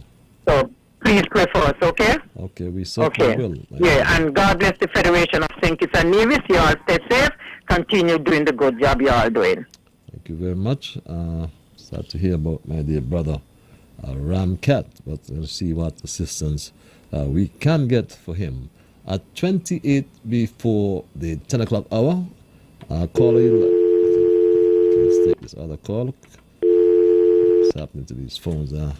Yes, my Straight Dog family, our lines are open and we entertain your calls. I remember just our last show, we were discussing the turning point in our history when we had the election, when the people elected the Team Unity administration. Call you live. What's up, boy? I am peaceful, man. Yourself? You know what it is? Hello? You know what it is? That sounds like one of the four. Okay then. How are you? I want to ask you a question. This is political. Mm-hmm. You did not give me a job up the dock to drive winds from down my hospital. That's a long time ago, my brother. Yeah, but people saying that I never drove crane down the big docks. No, that's where you started. That's where I started on the waterfront. Yes, that's correct. Okay. I tell them, don't watch me up the waterfront. I walk up the waterfront long and then with two toes, Barpy, and then man, we take the money down my hospital the following morning. Okay, that's right. So, Patrick, I wanted to make it clear. Jane taught me to drive winch up the docks. Yes, my brother, we did. You're supposed to be one of the best winchmen around. Okay, then, one of the best operators around. Okay, got you loud and clear. So you ain't see me, right? Not at all, my brother. Have a good night. I drive winch up the dock, right? Yes, sir. Okay, brother. Peace and love. Peace and love, my brother. Okay, Mr. Calls into my lines tonight. Yes, at 26 before the 10 o'clock hour, we go straight back to the lines. Call you live. Patches, good night. My dear brother, jam down. Good night. Yes, Patches. Patches, Mm-hmm. we love to see how the police them got their little test down there with the buses them. But we need a lot more than that down there, Patches. We need down there, we need a guard room for police to go down there and keep in order down there. Nobody down there will feel like they could go in the bathroom and mash up the bathroom, them playing politics, and feel like they could walk when people talk. They could walk sending all kind of gun check to people and feel they don't get away with it. They're supposed to send none to me, come to me, let me deal with them, because Heskett never failed me yet. Heskett Benjamin never failed me yet. Chesley Hamilton was. So when I ready, I come up, because I'm born here. And the security down there must do the work.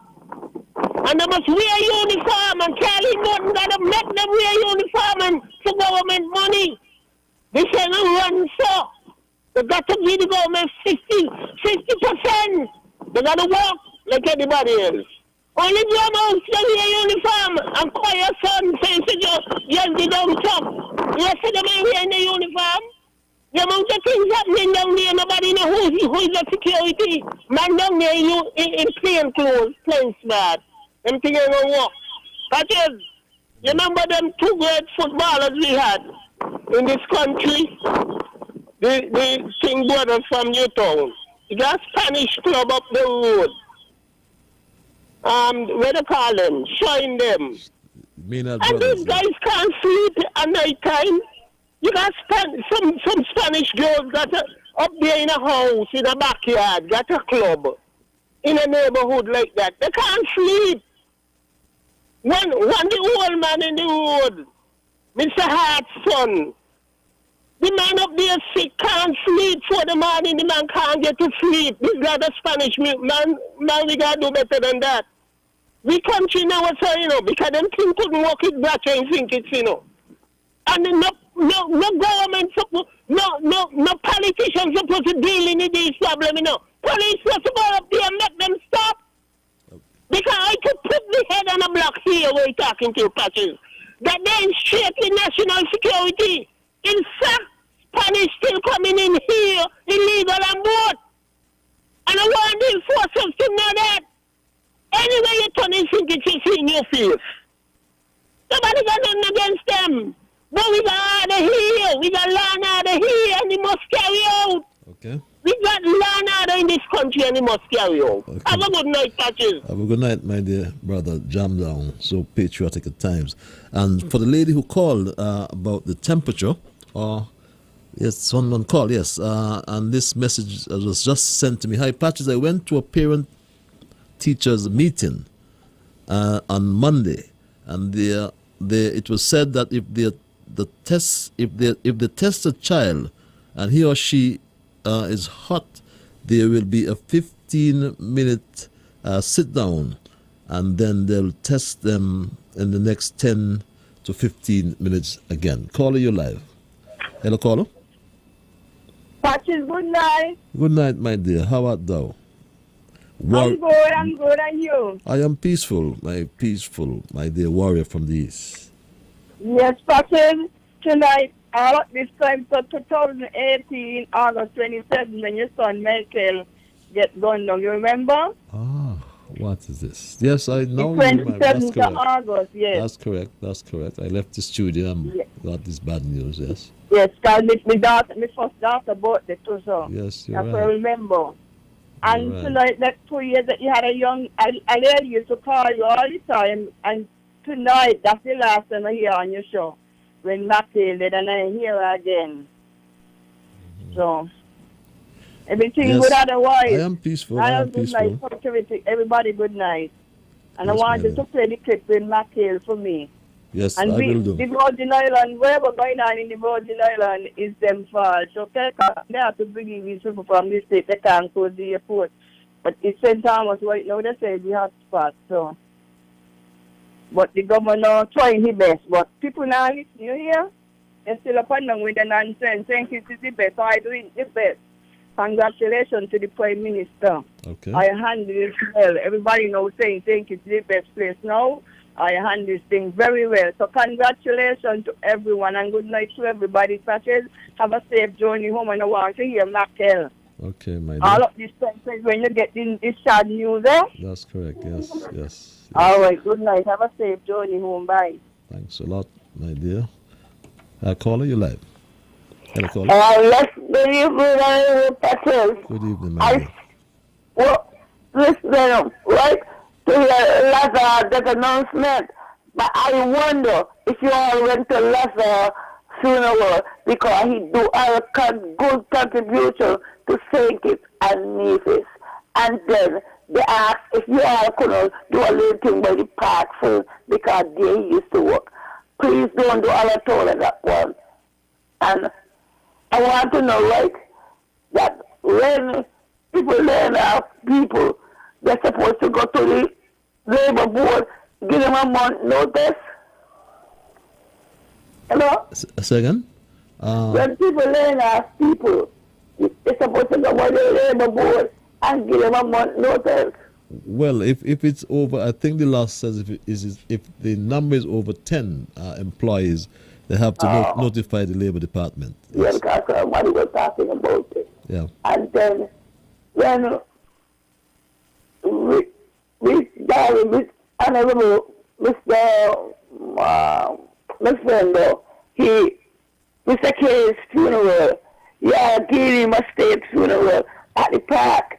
But when I look at it, I said, well, Mr. Lazar, put us about by the park, give him a minute, because he do good things there. And I want to know, right, that you are thinking that Jesus ain't supposed to get a problem. I am Mark Bradley ain't supposed to get no problem. And you have a blessed night and safe journey. I remember the other piece I was supposed to tell you. Okay, have a good evening. Thank you. That's my Labour friend. Caller, you live. Hello, caller.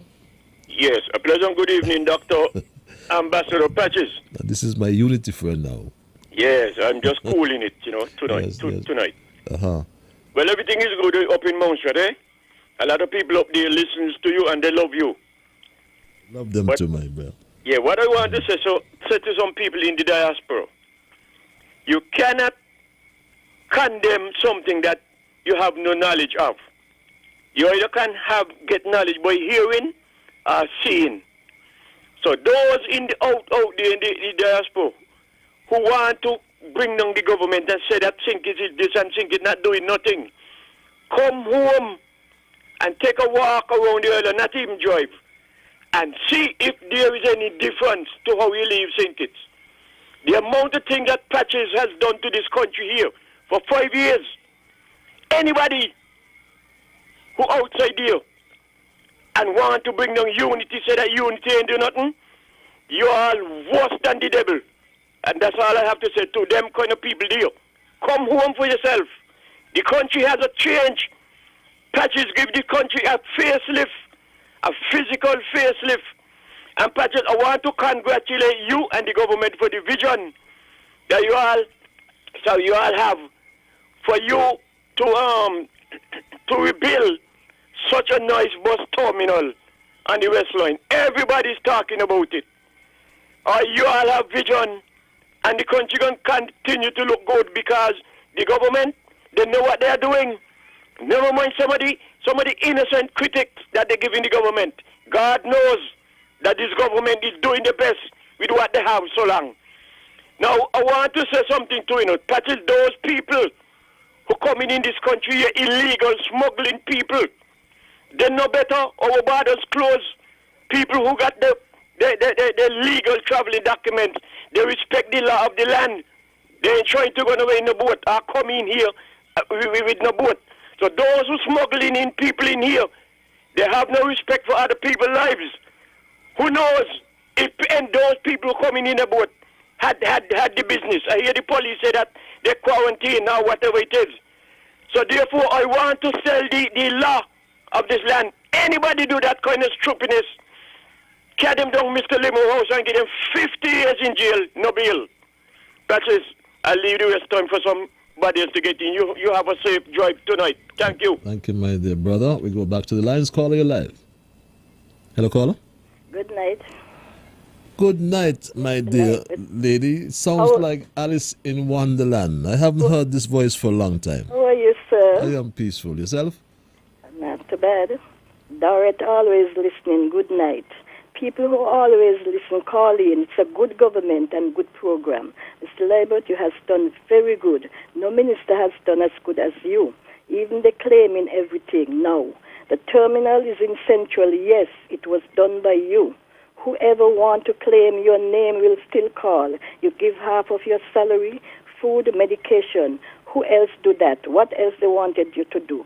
One of your constituents is in the hospital, Dorothy. The beautiful terminal, I see the busmen gone in it already. I don't know if it will open. It should. Nothing like that was there before, and get God's blessing. And you must open all of them. It's through you. Nobody can spite you. That's why I just tell you, know who you got around you, pretending. All of them set you up and think that you would be the end of you, and you must not get no work. But all of the sabotagers from the opposition have big work still, and there. And every Wednesday, all on the reject from the opposition, abusing you, the Prime Minister, Miss Henry. She know her history of everything. She is God-praying woman. She not studying them. Is the Prime Minister bring St. Kitts and Nevis what it is today? And through him, Nevis don't have to borrow. Douglas did not want fresh election, but what he did to palm people, he wanted to finish and make himself Prime Minister for life. But thank God and for our best Prime Minister coming time, not because it's his people in big position pretending and still vote against him. Mr. Liburd, whatever your good works, make the noise. Know who you are around you. With all the abuse they see and know you get a job, they ain't pleased. Remember Nabu and others, mine. Culture, good night. Good night. Good night, my dear. Thanks for your input. As usual, caller, you're live at 14 before 10. Yes, good evening, Honorable. That sounds like the people's king. Yeah. Good evening, my Well, man. what I do, I just call you to let you know, congratulations on keeping your shows. You're getting stronger and stronger every Friday, every Monday and Thursday. So do not give up that. And I always got this in your mind, who God bless, no man curse. You send no challenge and you refuse none. So anything anybody want to say and do, let it continue. Because you will be back, Patsy. You'll be back by the grace of Almighty God. And the Prime Minister got you in his corner. He got you in his prayers. You understand me, sir? You don't have to worry about nothing. Just stay strong. Just stay strong. And that's the words of your son. Okay? So God bless you. I see you over the weekend. God bless you as well, my dear brother. Thanks a lot for your input. They say when the Lord starts blessing, the devil starts messing. Caller, you live. Let's take this other call. Caller, you are live. Hello, caller. Hello, good night. Good night. My contribution tonight is concerning the East Bus Terminal. The cleaners there, the bus terminal will be full of people, and they close the bathroom at 9:30. The buses are there till 11, 12 o'clock, and you can't get to the bathroom. The security is there. At least leave the security when the last bus leaves. Close the bathroom because when the passengers they come, we cannot get to use the bathroom. Thank you. Thank you very much. That can be sorted out easily, I'm sure. Caller, you live. We look into that matter. Caller, you live. My Bonnie lies over the ocean. My Bonnie went over the ocean. My Bonnie's gone to Montserrat. No. If you see her, I want to tell her, Bonnie, please come back to me. Please. My brother, how is Montserrat? I haven't heard you for a while. Quiet. Quiet? No case for right now. Okay. That's good news. You got plenty people up here. Plenty people. Me don't know why they not calling, No. One session where there's a trouble me on the road, why you not pick up the phone and call them? I think it's one of these nights. The parties know the amount of fans that we got up here. And some of them even vex when the election come on because to the straight talk me stop. Yes, but they got back the straight talk now, so we're here to stay. Plenty of them things. Anyway, you hear culture tonight. What is when culture come from either quarantine?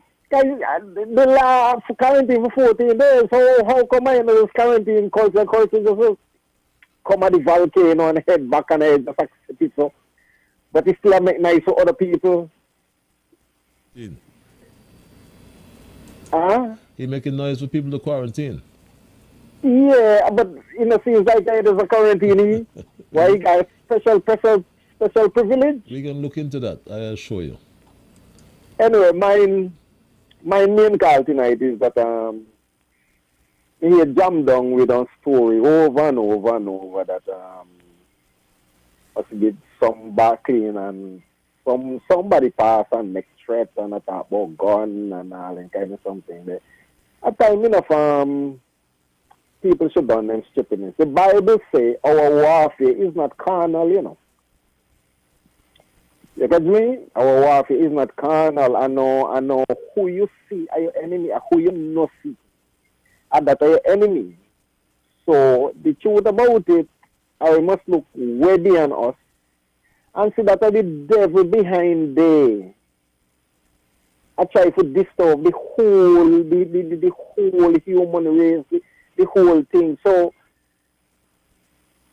you have to start on program, right? Because the truth about it, you see, this bickering. I have to start to study now about the 5-year-old, the 7-year-old. You catch me? And you can't let them, that generation, they come up now and I continue the same bickering. That's how we got. You understand me, say? That's you loud and clear, my brother. Yeah, time enough now that we should get not. If we one people, right? And unity, are we supposed to stick together? And when the politics come round, well, yes, deal with the politics. But then when the politics over now, a time for everybody put head together and they will see how you can move forward, So let me think about the 5-year-old, the 7-year-old, you know what I mean? And stop this bickering. And whosoever threatened jam down, just pass and apologize to you and let me cut out this stupidness. Because we can't really take on this fighting against one another. When you fight and you kill one another, when one of the country now decide to rise up, who got to fight? You get that? Yes, my brother. Got you. Right. Okay. Everybody, good night. Good night. Thanks a lot for your. Okay then. From Montserrat, he's my brother, former Minister of Works in Montserrat, Paul Lewis as well. Caller, you alive. Caller, you alive. What's happening to these calls? Caller, you alive. Yes, caller. Patches, good night again. Good night, my dear brother. Patches, I got to do this on straight talk. I just want to send my condolences out for the King Ayatollah and his fans and his family. I want to wish them all the best. And I want to big up your good friend Bobby. Bobby was to his side. Even at the deathbed, Bobby was to his side. So Bobby, I want to big up as a church friend.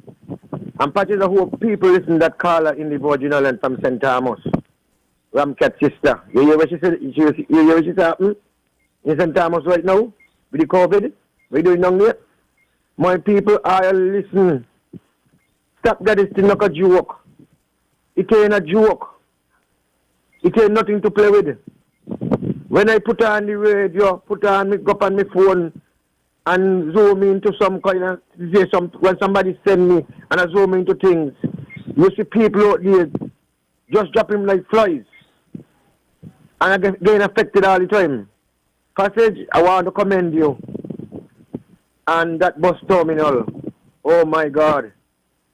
I believe that, Patches, when I see the bus terminal and the bus terminal yesterday, I said that since it gone by the national. We gone worldwide. We gone worldwide, Patches. Patches, the busman them now, they only got to conduct themselves in order, and the passengers them got to abide by the rules, because only so the bus drivers them could make money. You understand? First come, first serve. If you ain't want to drive in that person bus, you don't got to wait till that bus reach up to the front line, to the third row or the second row. I want to commend the Team Unity government. You know, for the second term, they are doing well. And when the people, whosoever talking the negative, I know that they appreciate it, but they're hard in the heart. You understand? Because of what they have a political affiliate against. Patrice, you have a wonderful night. God bless. A wonderful night as well, my dear brother. At 5 before 10 o'clock, I'll take a few more calls. Wow. Call. Hey, Patrice. My brother. Yeah. Boy, when I see the bus terminal down there, I start to laugh. And I was into a bus, I tell one of the bus one, you can't do that right now. Before time they used to come by and they hustle and run behind one another and let the people them there. They come and they left the busman then down. Now they have to abide by the rule. Some of them face look like us, you know, when something happened to them. Mm-hmm. But Patrick, I want to thank you, yeah? You've been really inspired. God gave you the gift. And I want to tell you something, you know. No weapon that form against you, Patrick, shall prosper. And every tongue that rises against you in judgment shall condemn. No, Patrick. God brings just a tale like this. This is God, you know. Nobody but God. And so I am telling you that the word of God says, blessed is the man, consider the poor in the time of trouble. And God is going to deliver you out of your troubles them. Because you see, you look after the poor people. Who else Who they do that practice? Nobody else. There is two people, you and Michael Powell do it. Nobody else. And so God bless Michael Powell up to now. Now you are going, God is going to look after you. And so Mr. Patches, have a pleasant night. And Mr. Patches, stand still. Stand up strong. You, God is not going to fail you because God will look after the poor and trodden people who did not have a penny to buy himself a common medicine. Okay. You take your money and buy it. So, thank you. A pleasure, my dear brother. Thanks a lot for your input. Yes, those are the people who are from East Bastia that made me. Caller, you live. Hello, caller. Yes, good night. And how are you? I am peaceful. Yourself? Okay. You have your equipment. I'm trying to get it out. Something stupid has come up. Oh, God, have mercy. Just listen. Just move away and listen to the phone. Okay. Good night. I hear everyone is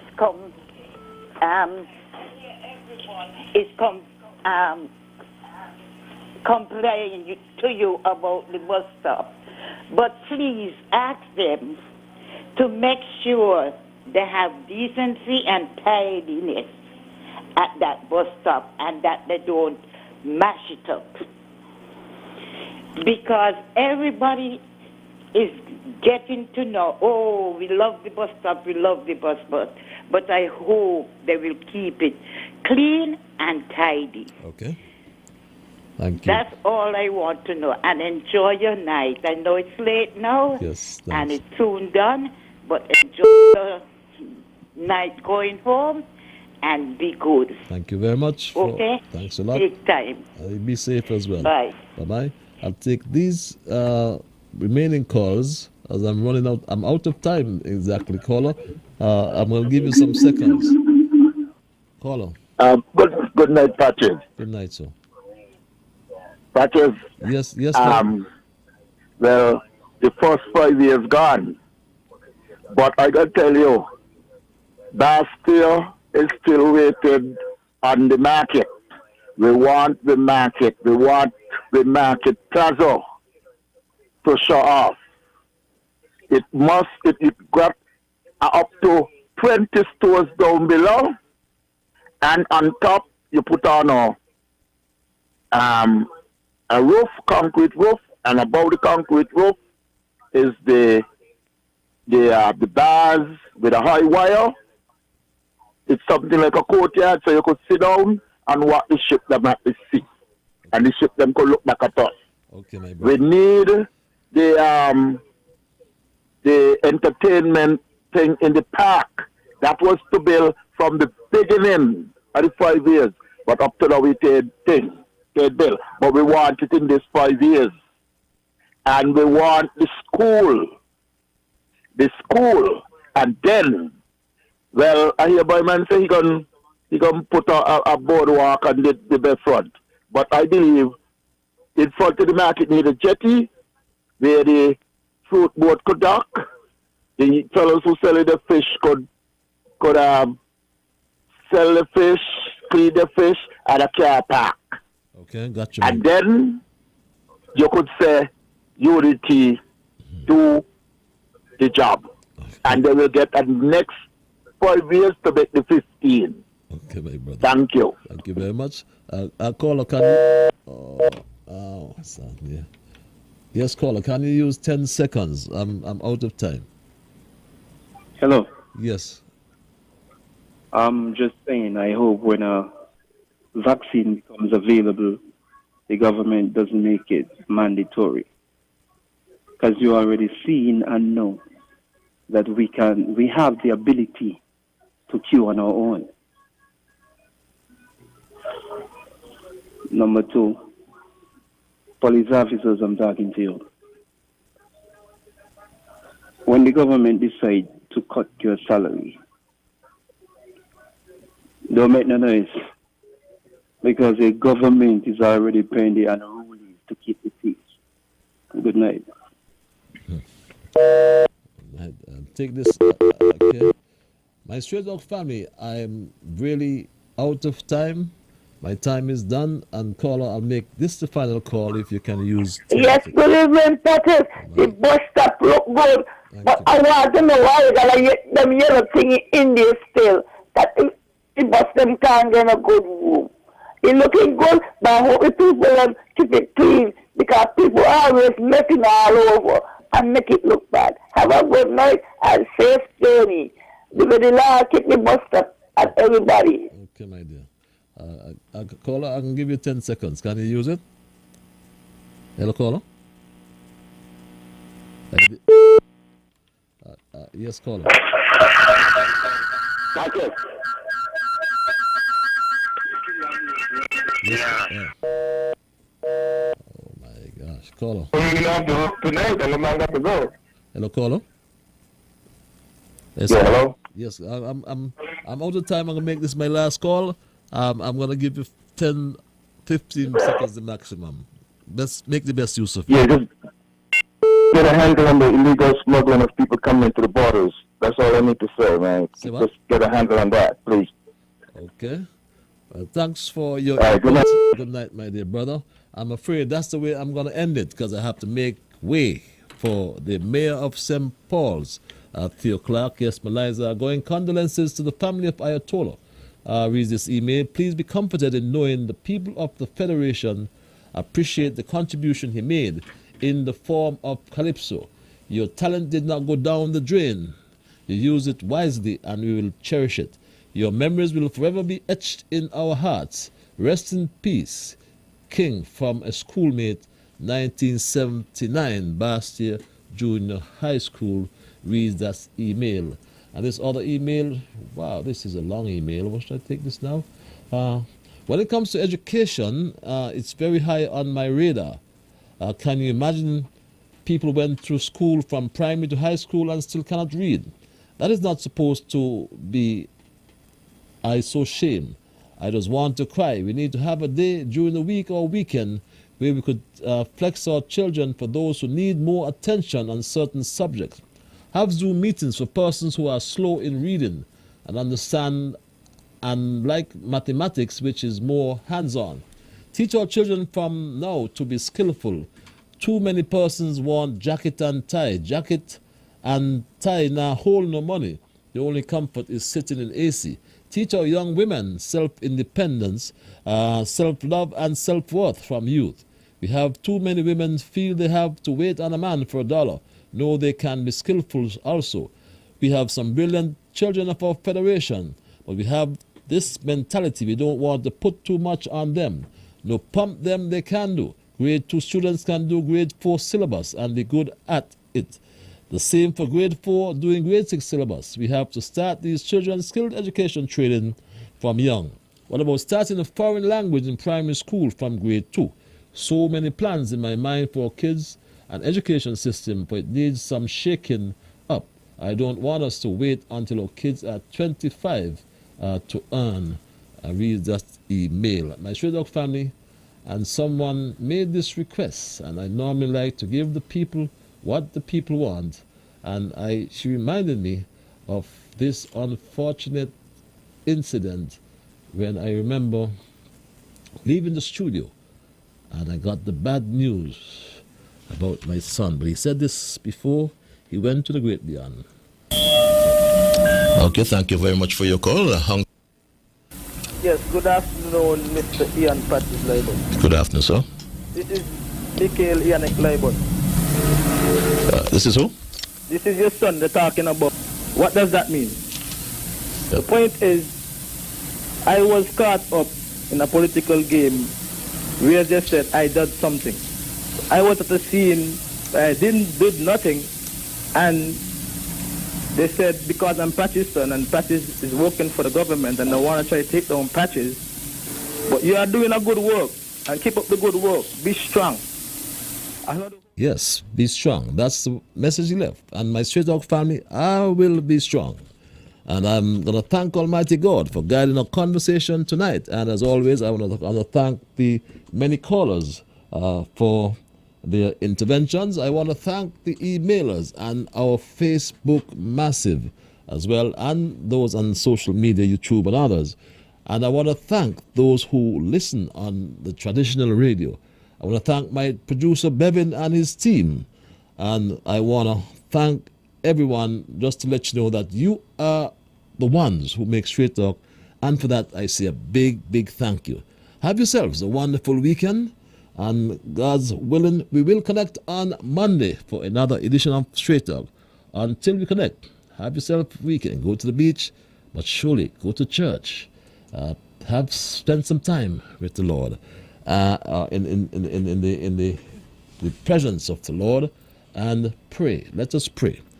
Let's get our blessing. Let the devil do the messing. My Straight Talk family, remember, whatever your mind conceive, that you will achieve, but you first got to believe. So when you wake in the morning, thank God for the morning light. Thank Him for taking you through the night, and keep moving on. Bye-bye, my Straight Talk family. Until we connect, stay tuned for the Mayor of St. Paul's.